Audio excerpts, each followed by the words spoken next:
social psychologists teach us that when it comes to rupture and repair in human relations, there are two types of cultures. There are cultures of forgiveness and cultures of reconciliation. And I take this from the writings of Joshua Berman. Cultures of forgiveness are usually cultures with a strong sense of the individual.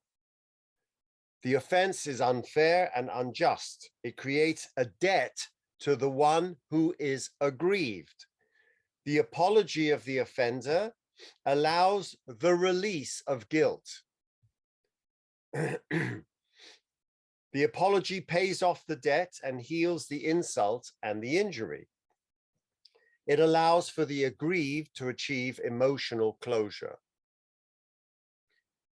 Where forgiveness is at a premium, the offender must do the work of accepting blame and committing to a new path, the path of recovery. Only by righting the self can the offender hope to right the relationship. There is a clarity in what has transpired, which opens the way for a redeemed future. The forgiveness offered by the aggrieved is an act of empathy with the contrition of the apologizing offender. This is how we look at it in our law. No one apologized when they were on the stand last week in the Rittenhouse trial. He never apologized. He just buckled down, and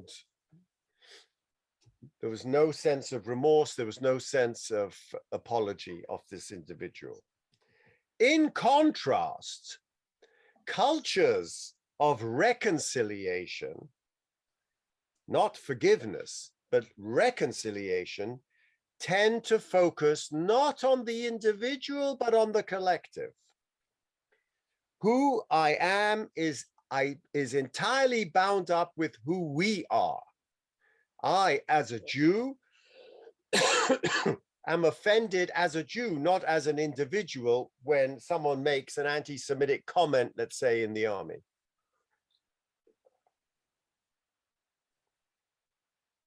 The bonds we share, the common goals we aspire to as a culture, as an ethnic nation.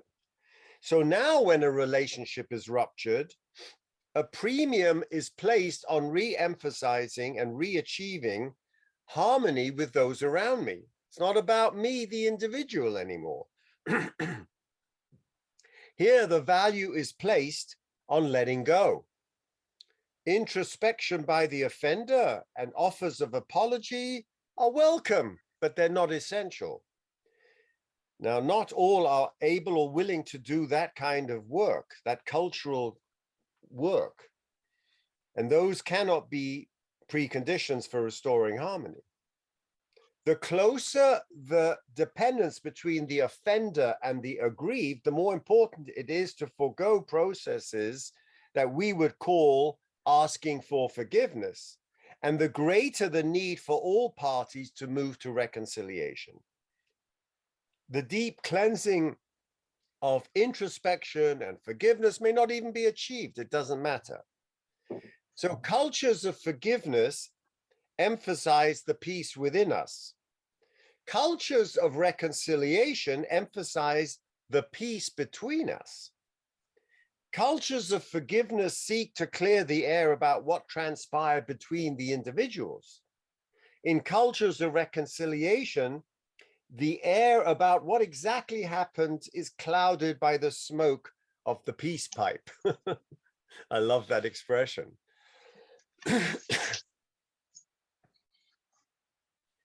So in our Parsha, we open up with Yaakov's preparations for meeting with Esau. And if I can share with you that.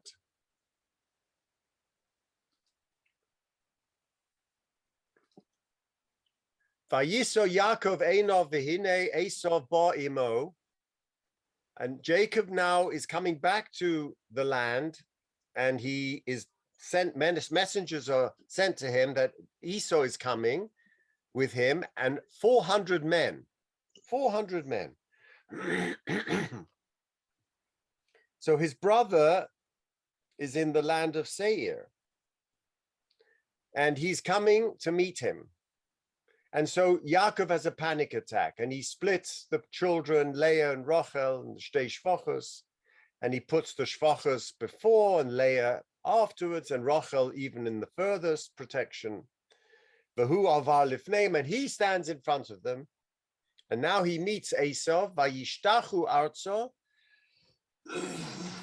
sheva pa'omim, ad goshto ad achiv. He bows 7 times as he comes closer to his brother. He's bowing 7 times. Now they're in hugging distance. Vayoratz Esav likroso. Now look at the verbs, because last week we talked about the embrace and the kiss and the tears. Now look at the order this week. Vayichabkehu. He embraced him. Vayipol al Savorov. That's very different. And he falls on his neck. Why would you do that? What kind of an expression is that? To fall on one's neck. Vayishokehu, and he kissed him. Vayivchu, and they cried. Again, the 4 verbs. Vayichabkehu. That is the embrace.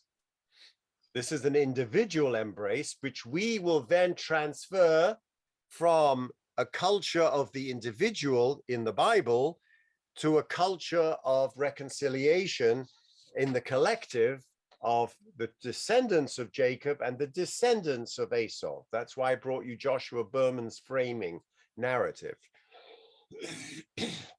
Vayipol al Savorov, vayishokeu, vayivchu. Hugging, falling, kissing, and crying. The Ramban opens and cites a medrash that we will come back to, and says, to my mind, and I'm quoting the Ramban, this is an allusion to the fact that we were the original cause of our own downfall at the hands of Rome. OMG.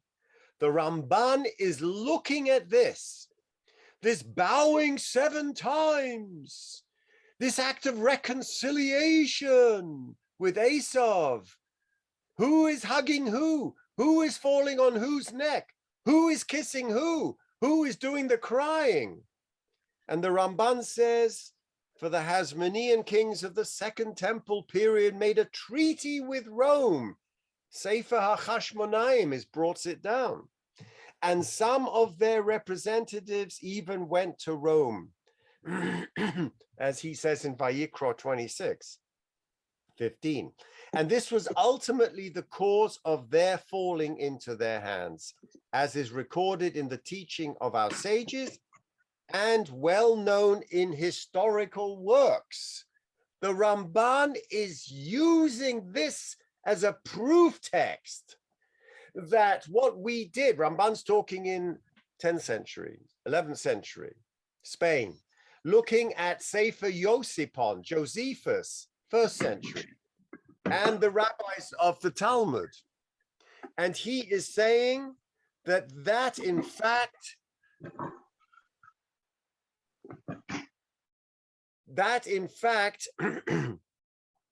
is the cause for our downfall. Why?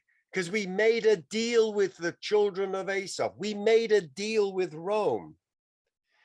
And he uses Chazal that criticizes Yaakov for initiating an encounter with Esau instead of taking a detour. Don't go and meet him. They're coming to you with 400 men. Avoid it. Don't suck up to him. The encounter is described in our verse. And Rashi quotes the Sifri, and he kissed him. And let's just share with you the medrash that Rashi is quoting. Hevi Rashi nakud al vayishokeu, vayishokeu vayibku. So the Shloah Kodesh quotes Rashi, and Rashi is quoting the Medrash, and the Medrash says, the word Vayishokehu is nakud. It's nakud. So let me share with you what that looks like. And I'm going to share with you the oldest codex manuscript of the Bible that we have. Remember, what we have in the Chumash, when you're reading the Chumash, you're reading a composite from the 15th century. This is from the Codex Leningrad. So here is an original codex in the Leningrad Museum of the Hebrew Bible that goes back to 1008. Now, before Qumran, and we'll come back to that, before Qumran, we had no original witnesses to the Hebrew Bible. In 1948, when the Jews of Aleppo came to Eretz Israel, we found the Aleppo Codex, which is slightly later. We really only have 3 codices of what the original Bible text looks like, not in your Sefer Torah, but an original, the earliest of the earliest, not a copy of a copy. And here it is. I'm going to point to you, Vayechapkehu, Vayipal al Savorov. Now look at the dots over Vayishokehu. There's a dot over each particular letter. So the Medrash says, why is it dotted? And we know in Maseches Sofrim, which are Mishnaic text that tells us in 6.3 that there's a reason for the dots. And Rashi quotes the Sifri. The word Vayishakeu is written with dots above it. And there are opinions in the Bryce and the Sifri, and they are divided as to their significance. Rashi is telling us there's a big problem. And he tells us in Sifri, Yesh shedorshu nakudazu, there are those who explain the dots on Vayishokehu, loima shelo nashaku b'chol libo. It was a fake kiss. Yes, he kissed him, but he didn't kiss him with a full heart. So now suddenly the actual orthographic text of our Bible has within the text a midrash, meaning an expansion of the meaning beyond just what the text says. I don't know how he felt. Do you know how he felt? I know when I kiss someone, he doesn't know how I feel. That's hidden in me. The rabbis are telling us, according to the Sifri, early Sifri, which means Tanaitic, Vayishokehu refers to the insincerity of the kiss. And Rashi, 12th century, is telling us that Sifri. Omer Rabbi Shimon Bar Yochai, halachahi. Now, Rabbi Shimon Bar Yochai is giving us a couple of rules about these dots. We see these dots in 10 places in the Chumash. So, halachahi. Now, everybody knows, halachahi, it's a transmission, it's a tradition. Everybody knows that the children of Esav, Edom, Christianity, hate the children of Jacob, the Jews. Elo, but I'm going to tell you that what these dots mean is exactly the opposite of the Sifri. He says, Nimkaru Rachamov. His mercy was aroused when he saw his brother after so many years. Unashako b'chol libo. He kissed him with all his heart. Now, wait a minute. You can't have it both ways. Either the dots tell us something about his emotional intention and his motivation that is positive, or it's negative. It can't be both. Or can it? Unashako b'chol libo. That his kiss was uncharacteristic. He had genuine tender feelings towards his brother at that moment. And that's also cited in Tosfos HaSholem. Absolutely stunning Rashi. And remember, we learned last week from the Birchas Mordechai that when Rashi brings you both opposing views, you got to watch that. You have to understand that. According to Rabbi Shimon Bar Yochai, Esav is suddenly filled uncharacteristically with genuine emotion. Although he is advanced towards Yaakov with 400 men, and believe me, these are not Roshei Yeshivas, but rather soldiers trained to fight, at the sight of Yaakov's family, and he says, who are these people? And Yaakov then introduces them. Close relatives locked in a perpetual bond. The sight of his family, he feels a sudden longing for home and family, and he kisses Yaakov wholeheartedly. Those are the dots above Vayishakeu, emphasizing that it was something that was done with a full heart.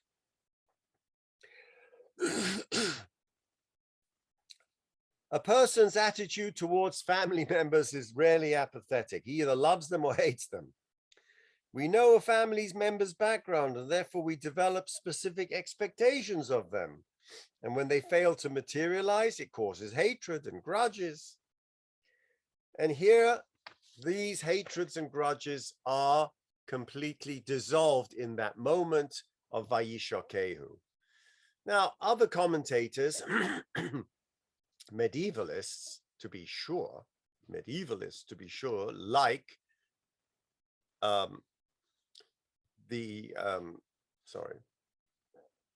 where are we?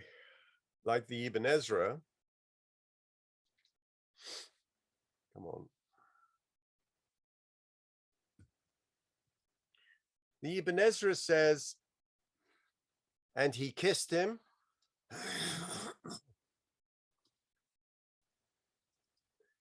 The midrashic interpretation concerning the dots on Vayishakehu is good for them that are drawn from breast. That's a put down by the Ibn Ezra. They're self-delusional. Ibn Ezra, the medievalist, is only interested in the plain meaning of the text. So he ignores the dots. It's obvious from the plain meaning that Esav did not intend to harm Jacob, and the proof being Vayivchu, and they wept, like Joseph did with his brethren. We're going to come back to the comparison between the weeping of Joseph and the weeping but so for the Ibn Ezra, he'll have none of that. I want to share with you a Breshit Rabbah that tells us more about this duplicit nature. And the Breshit Rabbah tells us that the word v'noshcha, Omer Rabbi Shimon ben Elazar, Mechol Mokom Ato Haktav Rabbah al Nakuda, there is a rule about the number of dots versus the letters. In our pericope, Vayishakeu, every letter has a dot. Now comes Rabbi Shimon ben Elazar and gives us a new rule, quoting Maseches Sofrim. B'chol makom she'ata motzei haktav Rabbah al nakuda, whenever you see more letters than dots, ata doresh et haktav. So you are to ignore the dots and only interpret the word. So in this case, if there were more letters than dots, you would say Vayishakeu. Yep, it's genuine. Vayishakeu. Kan lo katav Rabbah al nakuda v'lo nakuda. But in Vayishakeu, there's not more dots than letters or letters than dots. Ella. So then melamed shenimku rachamav b'osashah. So now you have to choose between whether you go for the dots, which is disingenuous, or you go for the word itself, which is ingenious. So he says, well, melamed shenimku rachamav b'osashah. Yes, he was filled with compassion. But now comes Rabbi Yanai. Omalo Rabbi Yanai, excuse me, sir, you just said the rule that you have to doresh the number of dots. Imkain lama nakudolov. So then what do we have the dots for? If you're telling me we should follow the word, then why do we need the dots? The dots tell us nothing. There's no ambiguity. Elo malamit shelo bola nashko, elo nonoshko. Whoa. Do you see how he changed the kuf to a chaf? He didn't come to kiss him. He came to bite him. And how do I know that? Because vayipol al savorov, he fell onto his neck. Why would you fall onto someone's neck if not to disconnect the head from the neck, to bite it, to disconnect it with a sword or something? So he came to bite him. He falls on his neck to bite him. Those dots tell us it was definitely not disingenuous. Not only was it not disingenuous, but by the fact that he fell on his neck, he intended to do him harm. Not just that his heart was different.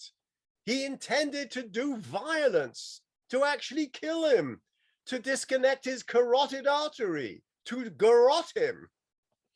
Vanasa, and so how come he didn't succeed? The Medrash Rabbi Yanai says, Vanasa tzavoro shel Avinu Yaakov shayish. His neck became as hard as marble. The kahu shinov shel osa rosha. Where do we see that expression? In the Haggadah. What does the Rosha say? What are you supposed to do?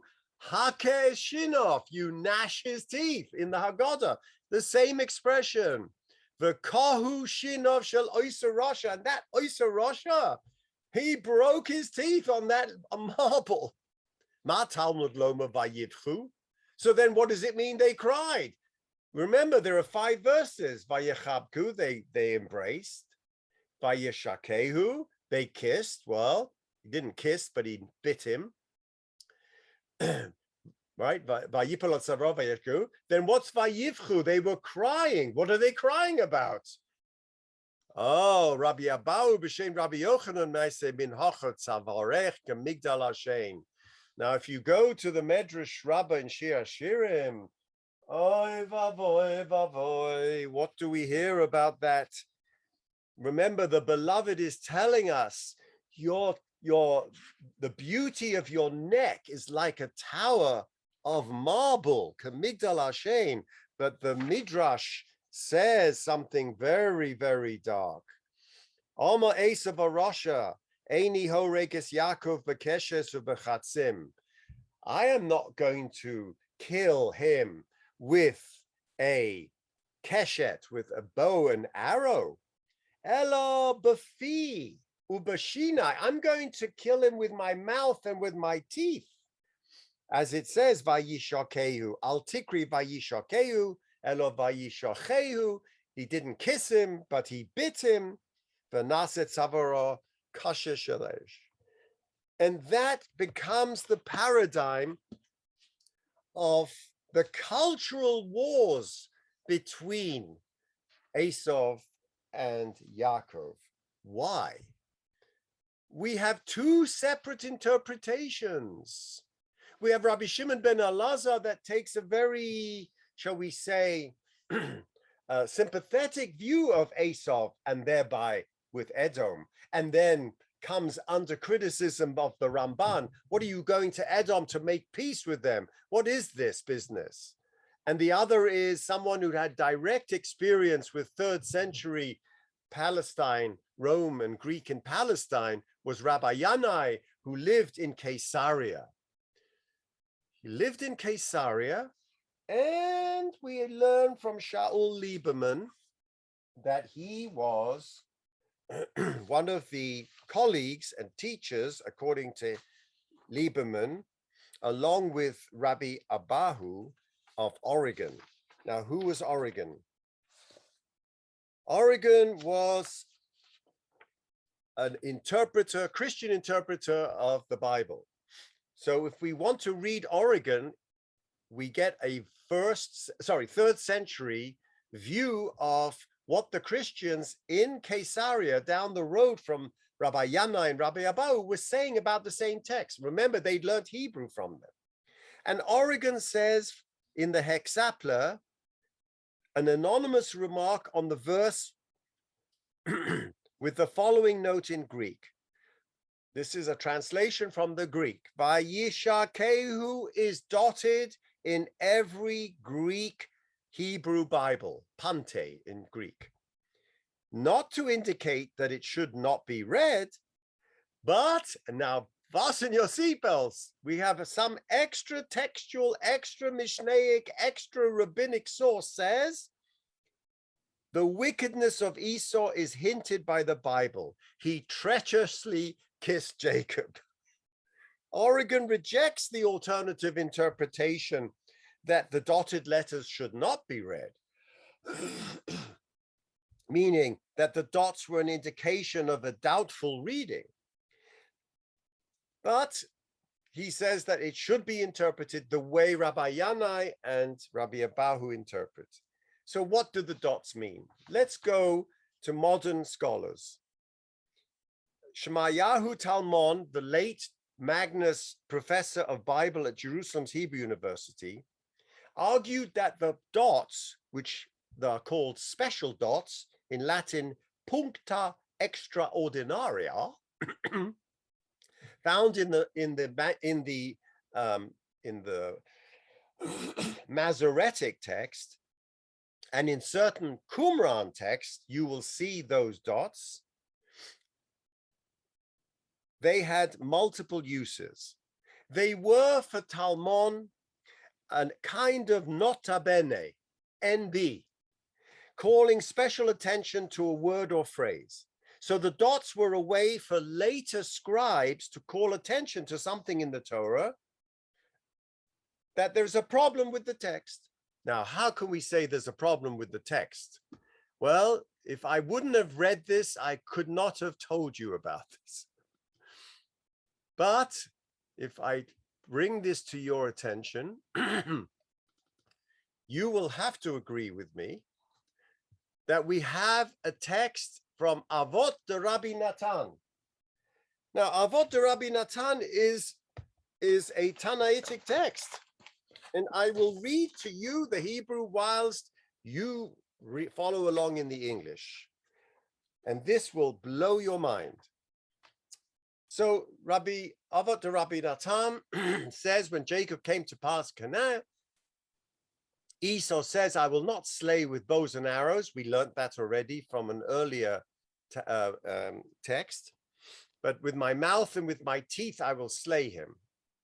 As it says, Vayishakehu, not Vayishakehu, Vayishacheu, he bit him. But Jacob's neck became like ivory.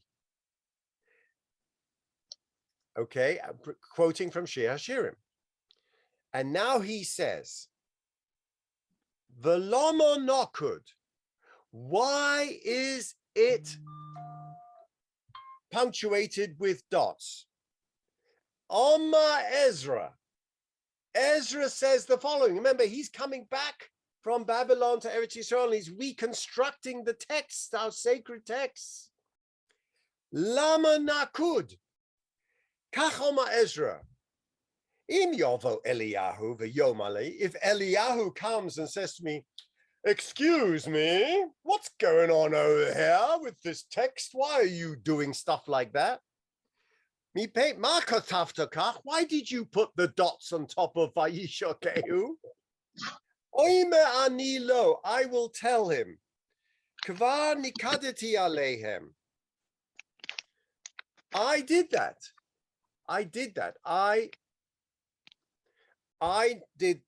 It was me. I put the knots on it. Ve'im oimeli yafaka sefta. You did a good thing by putting the knots. So if he tells me, hey, what are you doing with those damn dots? They're not meant to be there. Okay, I'll put them away. But if he says to me, yeah, you did good because there's a problem with that word Vayishakehu. So that is not some modern scholar telling us some kind of apikoros about the transmission of the text. We know there was a problem with that word, and the dots on top of those 10 words in Tanakh, in the Chumash, represented a problem with the transmission of scribal texts. And so for Talmon, they had multiple uses. It was a nota bene, and it allowed for the rabbinic understanding that we need to interpret that word not literally. It wasn't a literal kiss. It was a fake kiss, as it says in Sefrei. And both Rabbi Yanai and Origen say we have to keep those dots because it tells us that the word should be in the Torah, shouldn't be canceled. No cancel culture here, no woke culture of those 10 words. We should keep them there and we should interpret them. Comes along Emmanuel Tov, a student in the same Hebrew University, and he says the opposite. Emmanuel Tov says, for the ancient scribes, dots above letters were a sign indicating the problematic letters should be omitted. So if you had fewer dots over those letters, you take out the letters upon which the dots were to leave the others. They originated in the conviction of a given scribe that a letters, words were inappropriate or superfluous or incorrect. Or he may have adopted a piece of text when collating one manuscript tradition with another. Now, this is not just seen in the Bible. He brought texts, for instance, in the Iliad, where there are dots over the text. And they are called, in the Scholion of the Iliad, there are Aristarchus marked certain verses with dots, and then afterwards removed them, depending on the interpretation. So this was something that was done in the ancient Hellenic period, especially in Alexandria, as a scribal notation of doubt. Tove notes that of the 15 places in the Bible in which the Masoretic text is dotted, an alternative text without the dotted word is attested to in ancient sources in 7 or 8 instances. So he went and found 7 other instances in which the dotted word was missing. And that caused him to say that the cancellation dots, in fact, are undeniably ancient and reflect the well-attested and ancient textual traditions for how scribes marked problematic words and letters. So we are left with 2 approaches. One, that the dots are inclusive, and one, the dots are erasive. And they are brought both in these texts of the Midrash. But coming back to a medieval interpreter, the Shloh HaKodesh, he now brings us back to our cultural dimension of Esav and Yaakov. And he tells us, he brings Rashi quoting the different opinions for Vayishakehu, some sages saying that they are to alert us to the insincerity of the kiss, and sometimes that he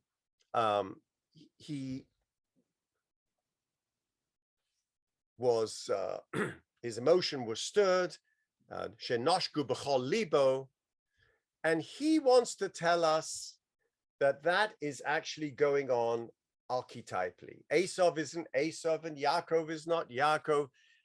What is going on down here is going on upstairs. And upstairs, who is Esav? Esav is the Sitra Achra. It's the Samael. It's the dark forces of the divine. And sometimes their emotions are stirred. Sometimes they're not. Sometimes they are considered to be genuine upstairs and sometimes not, which implies, and that's the whole avodah he tells us on Yom Kippur, is to convince the Eibishter, to convince God that the kitrug, that the complaint of the Samael should not be taken seriously because it's not genuine. This brings us to, of course, the the last level that we're talking about. That we are now going to internalize everything that we were discussing. And that is to bring us to a couple of Hasidic masters. Rabbi Yehuda Aryeh Leib Alter, the Sfas Emes, tells us that Jacob is endowed with the capacity to draw out the good in people, transforming them and bringing them closer to God. As one who can see the light in the darkness, Yaakov Avinu had the potential to reveal the goodness even in Esau. And he failed to do so in this particular meeting and was punished and taken to task. So for the Sfas Emes, looking at a historical, just the way the Ramban does, carrying on that trajectory of the Ramban, we are being punished by being subjugated to Christianity and Rome because we tried for the Ramban to make a deal with them, and for the Sfas Emes, we failed to be makarev them, to see the light in their darkness. Now, my wife's grandfather, the Netziv, and someone on the opposite end of the spectrum in the 19th century, the Mei Shiloach, both point to the potential good in Esau, very uncharacteristically. For the Netziv, Esau excelled in Kibbud Av, the big day Chamudos. He had a cupboard every time he came to visit Yitzchak, and he would put on these big day Chamudos to show his greatness in Kibbud Av V'Eim, as opposed to Yaakov. And both for the Ishbitz and the Netziv, they point out the potential good of Esau. According to the Hamikdava, the spark of authentic good was apparent for this moment in Vayishakehu. He ignores the dots. He sees in Vayishakehu Nimkaru Rachamov. His mercy was aroused. And he genuinely embraced Jacob as they both wept genuinely. And he goes on, because only the Netziv could do this, the first to talk about the sweep of Jewish history. He and Reb Tzadok HaKohen were the first to talk about Jewish history as a kind of sweep, the way Hegel looked at it, right? The winds of the 19th century understanding of history changed. So the Netziv goes on to maintain that this relationship is foreshadowed as a future relationship. And he says, to quote, there are moments in history when Esau's offspring awaken to acknowledge Israel's destiny. I'm thinking of the Balfour Declaration. Then we too come to recognize Esau as our brother, just Rabbi Yehuda Hanossi loved Antoninus. In a similar vein, the Mei HaShiloach, Reb Mordechai Yosef Ishbitz of Elina of Ishbitz, says that Isaac loved Esau and desired to bless him because he understood that given Esau's exceptional qualities, his strength and his passion, were he to have become refined, he uses that word birur, refined, he could have been greater even than Jacob. And that he takes from the Zohar. In the Kabbalistic literature, we are told that Esau comes from a very high place, from the Olam of Tohu, not from the Olam of Tikkun that Yaakov came from. And that when all history is refined, then he will achieve back his rightful place the way Bnei Korach did, etc. And I want to end with the Shem Mishmul. And the Shem Mishmul picks up on the word Vayishakehu, and he looks at the dots, and he then has a very interesting question. Yesh l'taktek on the Medrash. The Medrash said his neck became like what type of mineral? Marble. Really? Marble. And so he's picking up on marble. Shel shayish, the knockout below mateket. Why not metal? That's a hard thing. Make his iron, steel. What's this business about marble? Everywhere else in Medrash, if you want to say a metaphor for something hard, what do you say? Barzel, nechoshes, copper, iron. And he brings the whole proof text. So now he comes into his wonderful, wonderful internalized understanding of Yaakov and Esav. Yaakov isn't Yaakov, Esav isn't Esav. Everything's occurring not like the Shloach HaKadosh says upstairs, but now we've internalized these archetypes. So within me, there's a Yaakov, and within me, there is someone who wants to betray and wants to destroy me, my own inner demons, my wounds, my past. And in a very psychological way, he's going to, it sounds very frum, but I think it's a deep psychological insight. What's it going to be? At the end of the day, you have to choose. How do you say Vayishakeh? Are you going to say it was genuine? Or are you going to say it was not only disingenuous, he came to bite him? What am I going to say about my inner demons? How do I deal with my inner demons? So he says, well, Eilu ve'eilu divrei chaim. Anytime, and that's what we learned last week about Rashi, you have to try and see it's not either or, it's paradoxically both. Okay, so how do you fit that? It's not possible.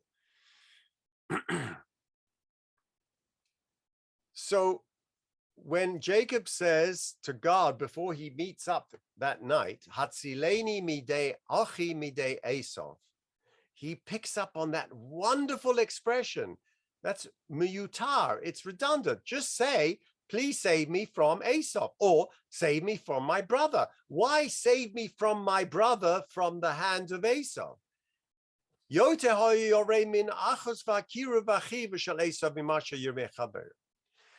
And he says something profound that goes back to this constant business and the Ramban's criticism of us sucking up to Rome.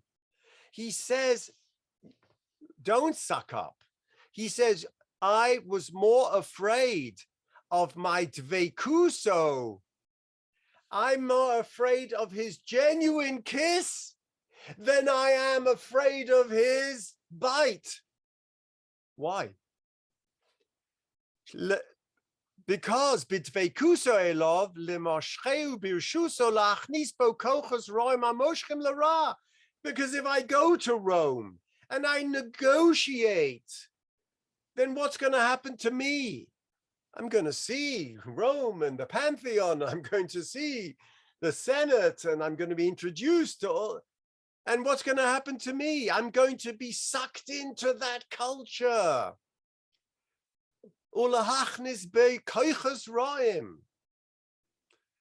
And yes, okay, Yore Gam Micharba, of course, I'm afraid of the sword. Of course, I'm afraid of the sword. Pen Yovo Vahikeu Emal Bonim. So what he's trying to say is that I have to understand both the dots and the interpretation of the dots. I have to hold both together. On the one hand, yes, I have to be saved from the sword. But even more so, I have to be saved from his from his culture. That's what he's saying. And so then the question comes, why the marble neck? Why the marble neck? So he says that vessels made from stone and marble are not makabel tumah. Just brilliant. Who would have thought? Why did it become, he kissed me or he bit me on my neck? Why couldn't it have been barzel and nechoshes? Because barzel and nechoshes are makabel tumah. So had he bitten me here, I would have been makabel tumah. I would have become defiled from that cultural kiss of death, the love bite of Esau. It could have been that it was genuine. Come, join my culture. It really is superior to yours. We have the Western canon. We have Shakespeare. We have Homer. We have William Blake. We have the whole Harold Bloom list of 22 epitomes of Western canon, right? There's no greater psychologist than Shakespeare. There's no greater interpreter of Genesis than Milton. Come, come. But given this, the Shem Mishpul says the Medrash chooses the symbolism of marble than the usual hard materials of iron or brass. Yaakov's neck was unable to contract any impurity from Esau's malicious advances. He was impervious to Esau's designs, and marble, which is unable to receive tumah, is a perfect metaphor for this. So we come back to our series of the tears by Yivchu, and they cried. And the Medrash tells us this one cried because he tried to bite him. He tried now to inculcate culture into him with that kiss. That kiss, whether it was genuine or not genuine, doesn't matter.